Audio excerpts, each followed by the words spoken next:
বরচଣା block ক্ষুদ্র জলসেচন বিভাজন কলকলা dam পরিসরের শুক্রবার সকাল 10 ঘটিকা সময় বিভাজন স্তরীয় পানি পঞ্চায়েত পক্ষ পালিত হয়েছে।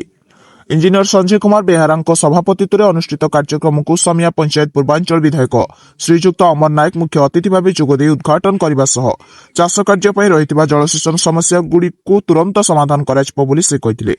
ବରଚଣା ଜଳସେଚନ ବିଭାଜନ ଏସଡିଓ ଭାବେ ଯୋଗଦେଇ ଜଳସେଚନ କ୍ଷେତ୍ରରେ ଅନେକ ସୁଧାର ଅଣାଯାଇଛି। କିଛି ପ୍ରକଳ୍ପ କାର୍ଯ୍ୟ ଚାଲୁ ରହିଥିବା ବେଳେ ଅନେକ ପ୍ରକଳ୍ପ ଟେଣ୍ଡର ହୋଇଥିବା ନେଇ ସେ ସୂଚନା ଦେଇଥିଲେ।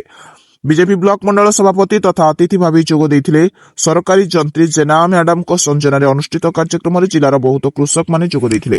ପଞ୍ଚାୟତର ମୁଖ୍ୟ ଯୋଗଦେଇ ଜଳସେଚନ କ୍ଷେତ୍ରରେ ଆଜି ବି ଅନେକ ସମସ୍ୟା ରହିଥିବା ବେଳେ ଏହାର ସୁଧାର ପାଇଁ ଦାବି ଉଠାଇଥିଲେ।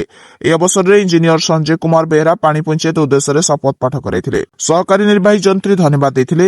ଯାଜପୁରରୁ ପ୍ରକାଶ କୁମାର ମହାନ୍ତିଙ୍କ ରିପୋର୍ଟ, ସତ୍ୟର ନ୍ୟାୟାଳୟ।